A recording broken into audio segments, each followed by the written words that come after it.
Le Seigneur soit avec vous. Et avec votre esprit.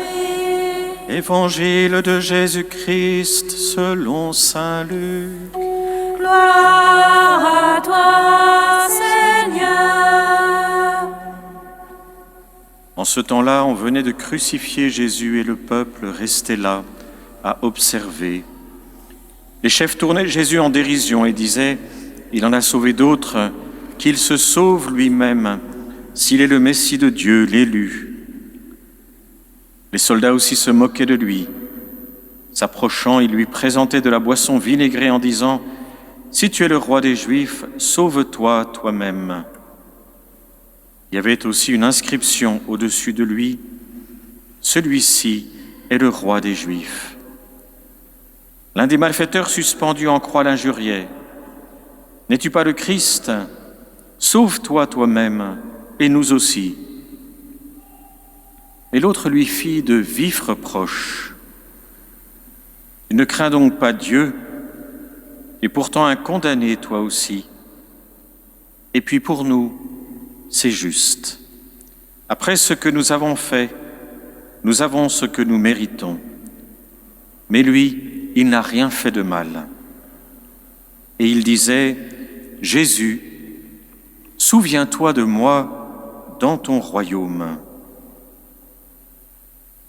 Jésus lui déclara, « Amen, je te le dis, aujourd'hui, avec moi, tu seras dans le paradis. » Acclamons la parole de Dieu.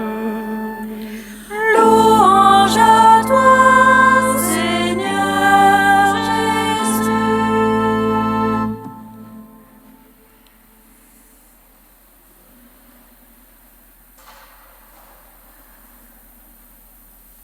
Nous célébrons cette grande solennité du Christ roi. Et dans tous les évangiles, que ce soit l'année A, B ou C aujourd'hui avec saint Luc, nous sommes invités à regarder celui qui s'est fait petit, celui qui, crucifié, vient défier toute notre sagesse humaine et notre manière de concevoir le pouvoir. Le Christ vient nous réconcilier avec son Père. Et c'est parce qu'il est venu nous apporter une parole de réconciliation qu'il s'est fait le plus petit pour venir toucher nos cœurs. Le Christ, face à l'orgueil, face à la vanité, face à la recherche immodérée du plaisir, le Christ se fait le plus petit. Il s'ouvre grand à la croix comme le crucifié, et de son cœur jaillit le sang et l'eau pour amener l'homme pécheur dans l'amour librement à son Créateur. Parce que Dieu, en Christ, vient renouer avec nous cette relation d'amour que le péché avait brisée. Et il vient nous inviter, nous-mêmes, à entrer dans cette dynamique de l'amour, de la miséricorde, à devenir nous-mêmes instruments de son royaume, royaume de grâce et de vérité, comme le dira la préface, royaume de justice et de paix, et donc de nous faire nous-mêmes instruments de cette paix, de cette vérité, de cette grâce, de cette justice, auprès de ceux qui en ont soif, auprès de ceux qui sont en demande. Ainsi, le royaume que nous proclamons, c'est ce royaume qui passe par l'humilité, ce royaume qui passe par l'accueil du Christ dans sa personne, dans les sacrements, et puis aussi dans notre frère, dans celui qui vient à nous, lui aussi, avec ce désir de paix, de justice, de vérité. Et tous, nous venons les uns vers les autres aussi, nous apprenons à former une communauté chrétienne, nous le devenons toujours un peu plus. Et pour cela, nous avons besoin de venir auprès de celui qui nous montre le chemin. Jésus crucifié, en fait, nous montre ce chemin de la petitesse, de celui qui accepte de rendre de l'amour, de la miséricorde, malgré les coups qu'il reçoit. Nous savons que c'est un chemin long, nous savons que c'est un chemin difficile. Chacun de nous, moi-même, bien sûr, quand on prend des coups, la première réaction, généralement, C'est plutôt au contraire de se dire « mais je ne vais pas me laisser faire ». Pas question de me laisser faire. Et il y a bien des circonstances dans la vie où il est très sain, et saïenne au moins, de savoir aussi se positionner avec droiture, avec fermeté. La manière d'être humble n'est jamais de se laisser aplatir, n'est jamais de devenir l'ombre de soi-même. Ça, ce serait contraire à l'Évangile. Mais c'est, au contraire, une virilité assumée dans l'amour, dans laquelle il y a un choix qui progressivement va se mûrir dans nos vies. Ce n'est pas du jour au lendemain, c'est même l'histoire d'une vie, de toute une vie, que d'apprendre, malgré les coups, à faire miséricorde, malgré les coups, à pardonner. Car encore une fois, il faut savoir aussi, et en bien des circonstances, comme du reste le Christ le montrera dans sa passion, répondre à celui qui le giflait. Si j'ai mal parlé, dis-moi en quoi j'ai mal parlé. Et si j'ai bien parlé, pourquoi me frappes-tu? Autrement dit, notre manière d'être, cette manière de rendre de l'amour et de la miséricorde, elle implique une grande force d'âme. Elle implique un positionnement dans la justesse.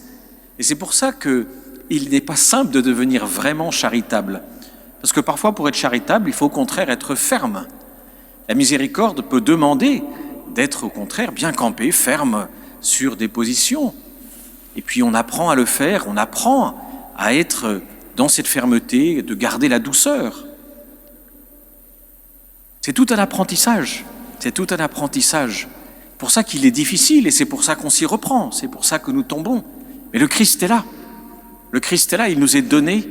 Et Eucharistie après Eucharistie, ou quand nous venons à sa rencontre dans le sacrement de la réconciliation, il vient comme le bon samaritain, comme le bon pasteur, le bon berger, pour nous guérir par sa grâce, nous relever, nous fortifier, nous redonner espérance, de telle façon que dans ce combat de la miséricorde, de l'amour, de la justice, nous relevions.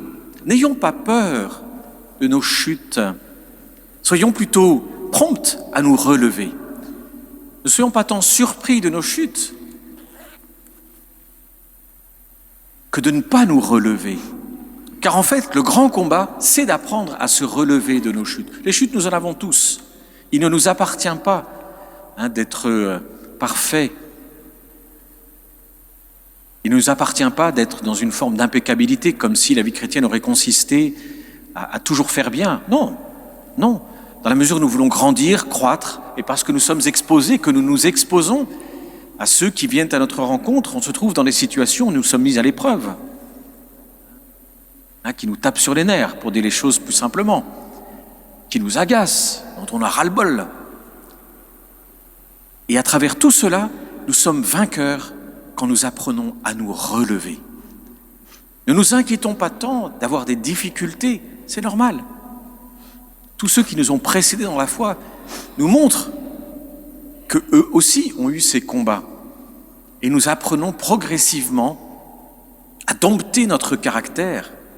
Oh, c'est une œuvre de longue haleine. Et c'est pour cela qu'il est important d'apprendre à se relever, à persévérer, sans inquiétude. Car c'est une inquiétude que nous exprimons souvent quand nous allons, par exemple, nous confesser. Mon Père, toujours les mêmes choses. Alors vous savez, de temps en temps, je rappelle cette histoire qu'un vieux moine bénédictin, alors que j'étais me confesser à lui, j'avais 19 ans. Et alors déjà, je me plaignais de tomber toujours dans les mêmes ornières. Alors que ça avait un grand sourire et un sourire de bonté. Cet homme qui avait déjà presque 80 ans m'a dit « Pourquoi ? Parce que tu veux faire d'autres péchés en plus que ceux que tu as déjà faits ?»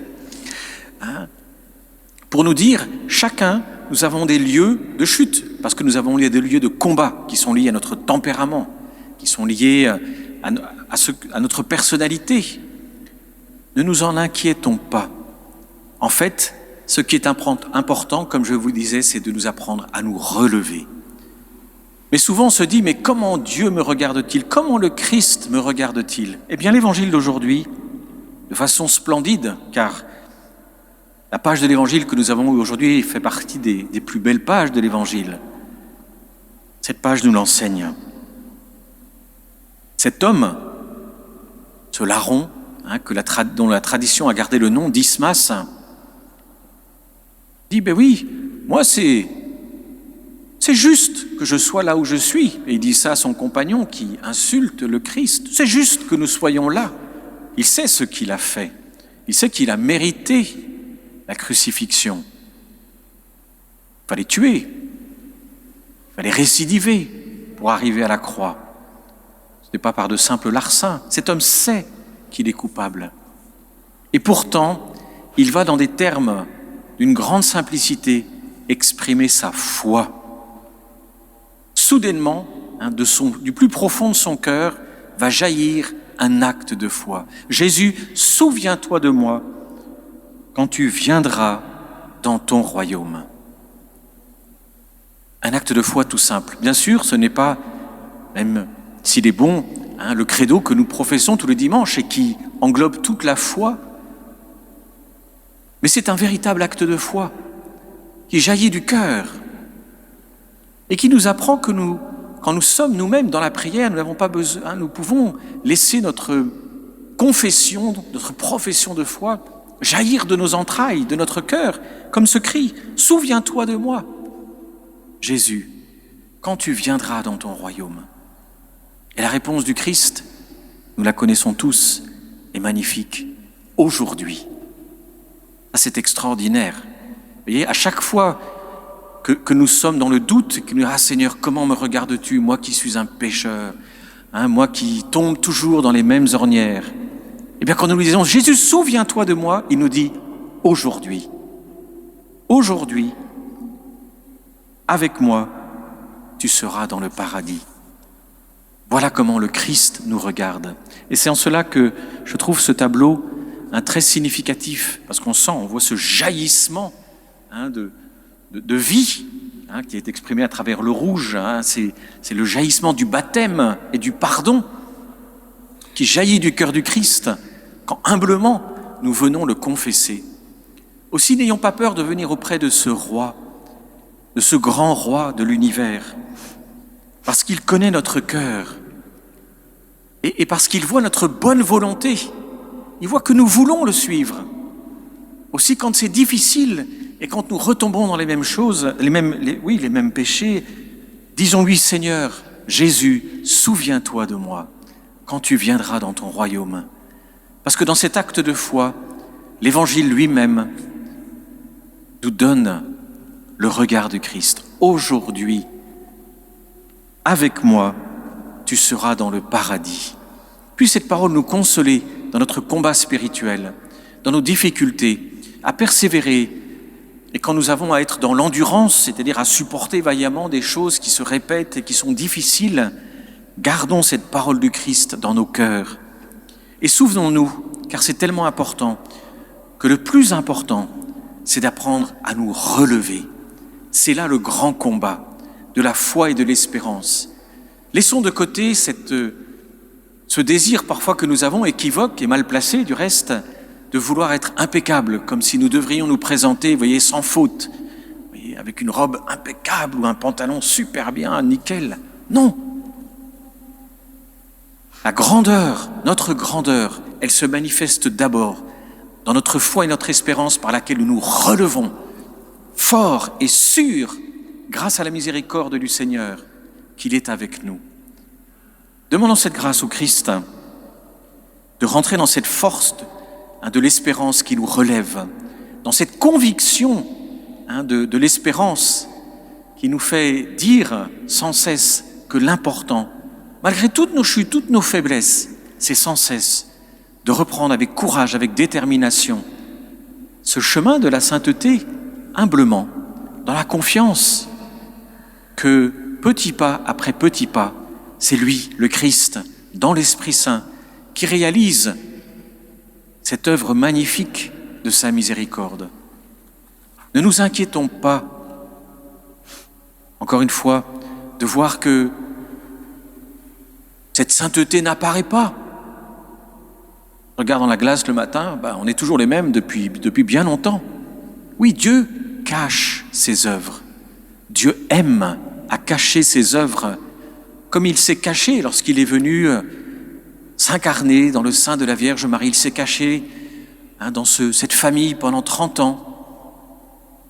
Et même tout au long de sa vie apostolique, jusqu'à la croix, le Christ n'a pas manifesté sa splendeur. Il est resté caché. Et souvent dans nos vies, le Christ reste caché. N'ayons pas peur de cela. N'ayons pas peur de ne pas voir les fruits. Entrons dans la foi, persévérons dans la foi, car le regard qui nous est donné aujourd'hui par cet évangile, c'est le regard plénier de notre foi. Alors quand bien même nous culbutons, quand bien même c'est difficile, quand bien même nous faisons l'expérience répétée de notre faiblesse, chaque fois que nous nous relevons en disant « Seigneur, je crois que toi, tu me regardes avec ce même amour avec lequel tu as regardé le bon larron, et que toi, ce que tu attends de moi, c'est de me relever plein d'espérance et ferme dans ma foi, ferme dans la confession de ta miséricorde », eh bien nous touchons le cœur de Dieu. Et c'est là la vraie contrition, c'est-à-dire ce regret qui est plein de foi et d'espérance, dans lequel nous sommes vivifiés par l'Esprit Saint et nous pouvons continuer notre chemin. Alors demandons cette grâce aujourd'hui au Christ les uns pour les autres, d'avoir cette humilité vivifiante, pleine de foi et d'amour, qui nous permet à la fois de confesser le Christ et d'entendre sa parole bénie qui s'adresse à chacun et chacune de nous aujourd'hui. Avec moi, tu seras dans le paradis. Amen.